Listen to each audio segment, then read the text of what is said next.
सुप्रभात बच्चों, आज हम आपकी पाठ्य पुस्तक हिंदी के पाठ 12 का अध्ययन करेंगे जिसका शीर्षक है कारक। तो चलिए पाठ को शुरू करते हैं और जानते हैं पाठ के विषय में कि किस प्रकार से हम भाषा के अंतर्गत कारक चिन्हों का प्रयोग करते हैं। पाठ 12 कारक। निम्नलिखित वाक्य को ध्यानपूर्वक पढ़िए। शिकारी ने शेर को तीर से मारा। समझिए, शिकारी ने मारा, शेर को मारा, तीर से मारा। इस प्रकार ये तीनों शब्द वाक्य की क्रिया से अपना संबंध प्रकट कर रहे हैं, इन्हें कारक कहते हैं। क्या कह रहे हैं कि ऐसे शब्द जो वाक्य की क्रिया से अपना संबंध प्रकट करें वो कारक कहलाते हैं।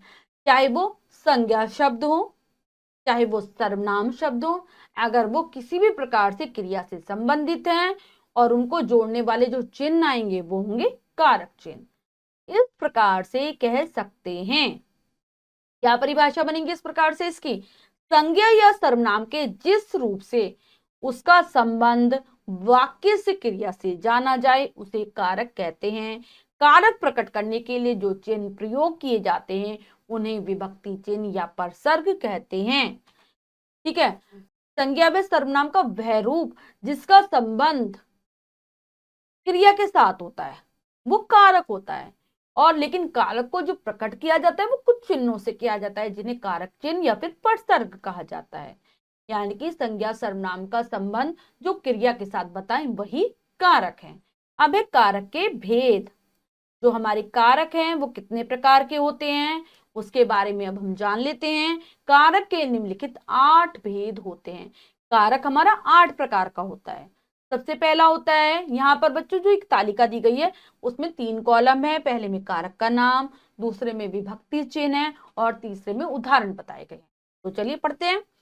कर्ता चिन्ह होता है इसका ने, जो कार्य करे, यानी कि कार्य को करने वाला करता है।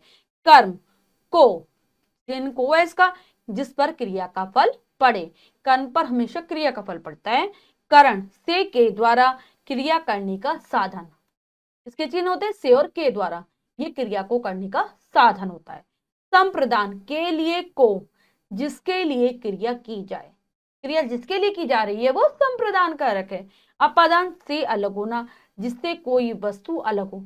अपादान कारक का चिन्ह भी से होता है जो कि करण कारक का भी होता है, लेकिन इसमें अलग होने का भाव छिपा रहता है। संबंध का, के, की, रा, री, रे, जो परस्पर संबंधों को जोड़ते हैं। अंधीकरण में, पे, पर, जो क्रिया का आधार हो। क्रिया का आधार अधिकरण कारक होगा। संबोधन हे, अरे, ओ, जिससे किसी को पुकारा जाए, यानी कि संबोधन आता है किसी को पुकारने के लिए, किसी को बुलाने के लिए।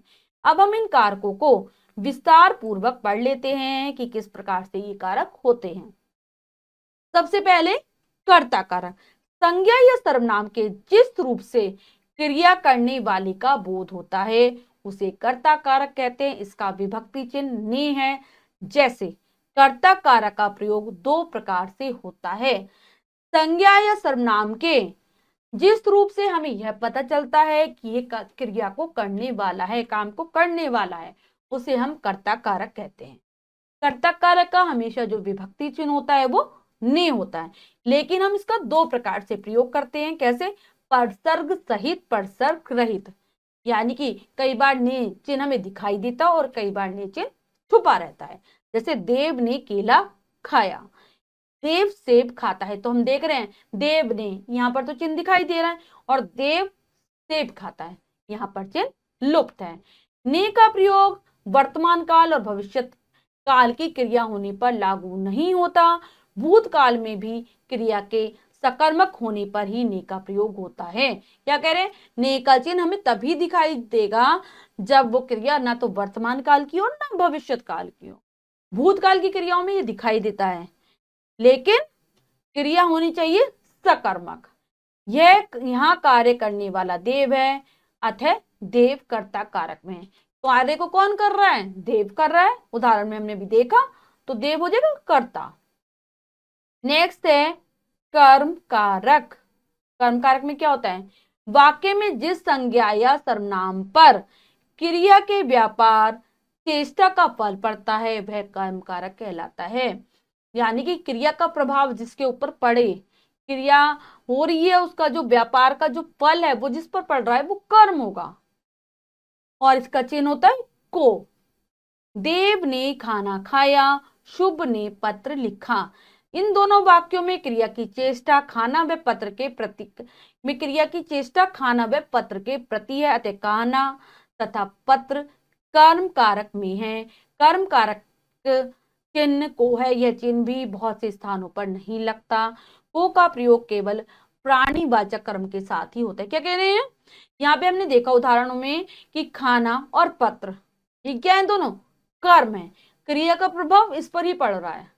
ठीक है, क्या खाया जा रहा है, खाना खाया जा रहा है, क्या लिखा जा रहा है, पत्र लिखा जा रहा है, तो ये कर्म कारक में आएंगे। तो सेम इसमें भी ऐसा ही होता है, जैसे कर्ता में होता है कहीं पर चिन्ह दिखाई देता है और कहीं पर नहीं दिखाई देता, ऐसा ही कर्म कारक में होता है। को का चिन्ह अगर दिखाई देगा तो केवल वो प्राणीवाचक यानी कि सजीव चीजों के साथ ही दिखाई देगा। नेक्स्ट है करण कारक।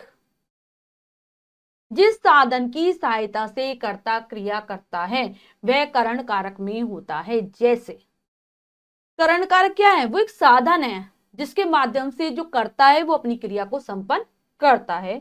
गुरुजी रेलगाड़ी से लखनऊ गए, मम्मी ने चाकू से आम काटा। यहाँ रेलगाड़ी तथा चाकू वे साधन है जिनसे क्रिया हुई है, इनके साथ विभक्ति चिन्ह से का प्रयोग हुआ है, अतः ये करण कारक है। कभी कभी करण कारक के लिए से के स्थान पर के द्वारा का भी प्रयोग किया जाता है। क्या कह रहे हैं, हमने उदाहरण में पढ़ा रेलगाड़ी और चाकू, ये रंगीन शब्द आए हैं, तो कर्ता कौन है रेलगाड़ी में, गुरुजी। गुरुजी क्योंकि रेलगाड़ी से लखनऊ गए हैं तो हम उनकी कार्य करने का साधन रेलगाड़ी है। मम्मी ने चाकू से, मम्मी करता है और उन्होंने चाकू से कार्य किया, तो चाकू क्या हो गया, साधन हो गया, तो ये करण कारक में आएंगे। करण कारक में हमेशा से का चिन्ह प्रयोग होता है और कभी कभी के द्वारा भी आता है। तो के द्वारा के उदाहरण है, मैंने चाचा जी को पत्र के द्वारा सूचित कर दिया है। हम बस द्वारा गांव चले जाएंगे, तो पत्र के द्वारा, पत्र क्या हो गया, साधन सूचित करने का, और बस द्वारा, बस भी साधन हो गया गांव जाने का। कभी कभी करण कारक का प्रयोग परसक रहित भी होता है, जैसे मैंने आंखों देखी बात कही। कई बार करण कारक का चिन्ह भी छुपा हुआ रहता है, लुप्त रहता है। उदाहरण, मैंने आंखों देखी बात कही, तो देखने का साधन क्या है, आंख, लेकिन यहाँ पर चिन्ह दिखाई नहीं दे रहा है। नेक्स्ट है संप्रदान कारक। वाक्य में प्रयुक्त कर्ता जिसके लिए कोई क्रिया करे उसे संप्रदान कारक कहते हैं। जैसे मुर्गी चूजों के लिए दाना लाती है, या मुर्गी कर्ता दाना लाने की क्रिया कर रही है, यह क्रिया चूजों के लिए की जा रही है, अतः चूजों का संप्रदान कारक है। क्या कह रहे हैं, जब भी कर्ता किसी के लिए कोई कार्य करता है तो वो संप्रदान कारक होता है, इसका चिन्ह के लिए होता है। ठीक है, यहाँ पर हमने उदाहरण में देखा कि जो मुर्गी है चूजों के लिए दाना लाने का कार्य कर रही है, तो चूजों में क्या है, संप्रदान कारक है। डॉक्टर ने रोगी को दूध दिया, छवि दीदी के लिए चाय लाई। संप्रदान कारक के विभक्ति चिन्ह को, के लिए, के हेतु, के वास्ते होते हैं। के लिए तो मेन होता है संप्रदान कारक का चिन्ह, लेकिन कई बार के लिए नहीं आता, को आ जाता है, के हेतु आ जाता है, के वास्ते, लेकिन क्या होता है संबंधित कि किसी दूसरे के लिए कार्य किया जा रहा है। जैसे डॉक्टर ने रोगी को दूध दिया, इसमें क्या है, को चिन्ह है, लेकिन कार्य किसके लिए किया जा रहा है, रोगी के लिए किया जा रहा है। ठीक है, तो ये अब है नीचे कर्म कारक और संप्रदान कारक में अंतर। इन दोनों में अंतर होता है क्योंकि दोनों में कई बार को का चिन्ह आता है। दोनों कारकों में को उपसर्ग का प्रयोग होता है, परंतु संप्रदान कारक में देने का भाव मुख्य होता है, जबकि कर्म कारक में क्रिया के प्रभाव का भाव होता है। क्या करें, दोनों में को का चिन्ह आता है, लेकिन अगर संप्रदान कारक है तो देने का भाव होगा, और कर्म कारक में क्या होगा, क्रिया का जो प्रभाव है वो कर्म पर पड़ रहा होगा। भारती ने छाया को जगाया, क्रिया का प्रभाव कर्म कारक, यानी कि छाया पर प्रभाव पड़ रहा है क्रिया का, तो यहाँ कर्म कारक हो जाएगा। नेहा ने जय को चाय दी, तो यहाँ पर देने का भाव है, संप्रदान कारक हो जाएगा। क्या आप जानते हैं? यदि वाक्य में कर्म कारक और संप्रदान कारक दोनों हो तो कर्म कारक के साथ परसर्ग नहीं लगता।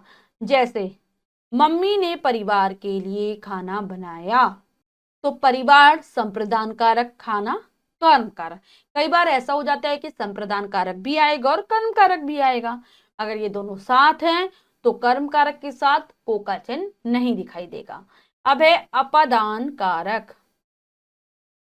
संज्ञा या सर्वनाम के जिस रूप से किसी वस्तु के अलग होने का बोध हो वह अपादान कारक कहलाता है। इसका विभक्ति चिन्ह से है। जैसे, तो जहां पर भी संज्ञा और सर्वनाम के रूप से हमें पता चले कि अलग होने का भाव प्रकट हो रहा है तो वहां अपादान कारक होगा। इसका विभक्ति चिन्ह भी से होता है, लेकिन इसमें क्या होता है, अलग होने का भाव छिपा रहता है।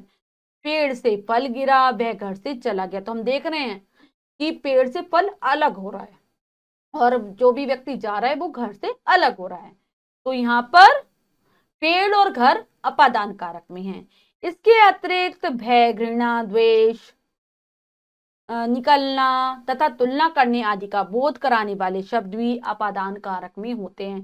कहीं कहीं पर भय का भाव होता है, घृणा का भाव होता है, द्वेष का भाव होता है, निकलना और तुलना करने का भाव होता है। तो अगर ऐसे भाव आते हैं तो वो भी अपादान कारक में ही होते हैं।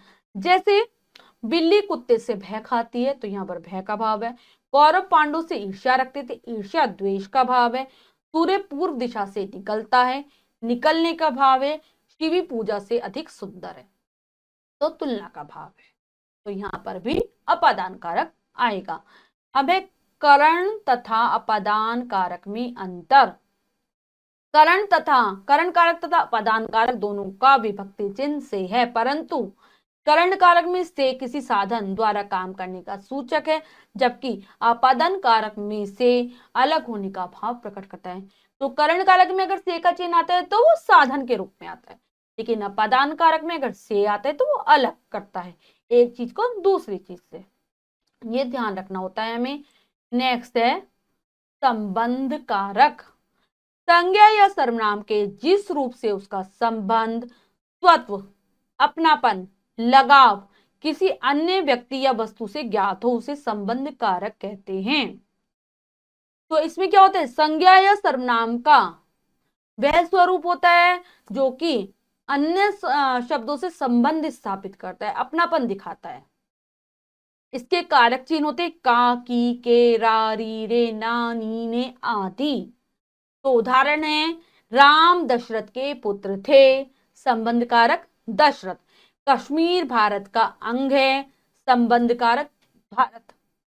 क्या देख रहे हैं हम, राम और दशरथ का संबंध है, और ऐसे ही कश्मीर भारत का एक अंग है तो कश्मीर और भारत का संबंध है। तो जहां संबंध होगा वहां संबंध कारक। रा, री, रे, ना, नी, ने का प्रयोग सर्वनाम के साथ होता है, मेरी किताब, अपना घर, अपने मनोभाव आदि। तो का, के, की का तो संज्ञा के और सर्वनाम दोनों के साथ होगा, लेकिन जो रा, री, रे, ना, नी, ने ये सर्वनाम के साथ आते हैं। अब है अधिकरण कारक।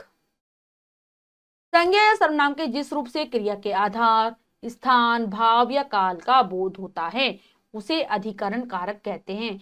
इसके विभक्ति चिन्ह में, पे, पर हैं। जैसे संज्ञा या सर्वनाम का वह रूप जो बताए कि क्रिया का आधार क्या है, क्रिया का भाव क्या है, स्थान क्या है और उसका काल क्या है, वो अधिकरण कारक है। इसके जो चिन्ह होते हैं में, पे, पर होते हैं। और उदाहरण, मुंडेर पर मुर्गा बोला था, मुंडेर स्थान, यहाँ पर का चिन्ह भी दिखाई दे रहा है और मुंडेर क्या है, स्थान है, उस पर मुर्गा बैठा हुआ है तो वो उसका स्थान हो गया। मैं 5 मिनट में आता हूं, काल को बता रहा है। उसे आज्ञा पालन पर पुरस्कार मिलेगा, आज्ञा पालन क्या है, एक भाव है। तो ये अधिकरण कारक के उदाहरण हैं। ठीक है। और अगर कविताएं आती है तो हम देखते हैं कविताओं में पर के स्थान पर पे का प्रयोग ज्यादा किया जाता है। सबसे लास्ट है हमारा संबोधन कारक, नंबर 8 कारक है ये। वाक्य में जिस शब्द या शब्दों से किसी को बुलाने, पुकारने या सावधान करने का बोध होता है उसे संबोधन कारक कहते हैं। इसे प्रकट करने के लिए प्राय हे, अरे, ओ आदि शब्दों का प्रयोग किया जाता है। क्या कह रहे हैं, ऐसे शब्द जिनसे किसी को बुलाने, पुकारने या फिर सावधान करने का भाव होता है वह संबोधन कारक होता है। और जो इसके विभक्ति चिन्ह होते हैं वो हे, अरे, ओ होते हैं। और संबोधन कारक की एक और पहचान होती है कि इसके पश्चात हमेशा चिन्ह लगा होता है, एक डंडा और उसके नीचे बिंदु।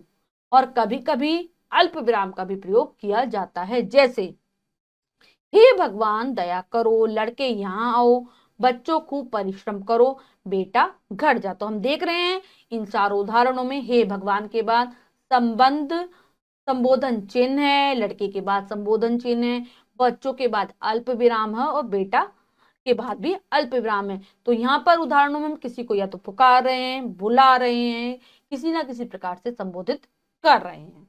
तो बच्चों हमने अच्छी प्रकार से आज कारक के विषय में जाना। ऐसे शब्द जो संज्ञा और सर्वनाम का शब्द नहीं कह सकते, हम इन्हें शब्दांश कह सकते हैं, कि ऐसे शब्दांश जो संज्ञा और सर्वनाम का संबंध वाक्य के अन्य शब्दों से जोड़ते हैं वो कारक होते हैं, इनके कुछ चिन्ह होते हैं। हमने विस्तार पूर्वक 8 कारकों के विषय में जाना। अब हम पाठ का अभ्यास कार्य कर लेते हैं, जो है अब बताइए में से पहला प्रश्न पढ़ते हैं और उसे करने की कोशिश करते हैं। सही विकल्प वाले गोले को रंगिए। तो प्रश्न में 4 विकल्प हैं, 3 विकल्प गलत है और 1 विकल्प सही है। हमें सही विकल्प को चुनना है और उसके गोले को रंग देना है। तो चलिए कर लेते हैं। पहला है छवि ने कहानी लिखी। इस वाक्य में कर्म कारक है। कहानी, छवि, लिखी सभी गलत। तो इस वाक्य में जो कर्म होगा, क्रिया लिखी का प्रभाव पड़ रहा है कहानी पर, तो कहानी कर्म है। तो हमारा जो ए विकल्प है कहानी वो सही है, तो ए विकल्प वाले गोले को हम रख देते हैं। नेक्स्ट है तोता पेड़ पर बैठा है। इस वाक्य में पेड़ का कारक है, क्या है? करण, अधिकरण, संप्रदान, कर्म। तो जहां क्रिया का आधार हो, क्रिया का आधार क्या है? तोते के बैठने का जो आधार वो क्या है? वो पेड़ है। तो पेड़ में कौन सा कारक हो जाएगा? अधिकरण। बी विकल्प हमारा सही है, लगा देंगे बी विकल्प पर। नेक्स्ट है राधा ने गीत गाया। इस वाक्य में कर्ता कारक है। राधा गीत गाया सभी सही। तो राधा ने गीत गाया है तो कर्ता कारक होगी राधा। तो ए विकल्प हमारा सही है, लगा देंगे ए विकल्प पर। पापा जी बस से कानपुर गए। इस वाक्य में बस का कारक है संबंध, करण, संप्रदान, अधिकरण। तो पापा जी बस से गए हैं कानपुर। तो साधन है, साधन का प्रयोग हुआ है, तो बी करण कारक। जहां पर भी साधन की बात होती है वहां पर आता है करण कारक। तो लगा देंगे बी विकल्प पर, जो कि बिल्कुल सही है। नेक्स्ट है दिए गए प्रत्येक कारक का एक एक उदाहरण लिखिए। यहाँ पर बच्चों कारकों के नाम दिए गए हैं, उनके हमें एक एक उदाहरण लिख देने हैं। तो चलिए लिखते हैं। कर्ता कारक है, कर्ता कारक का उदाहरण हो जाएगा राधा ने पत्र लिखा। कर्म कारक राम मोहन को पत्र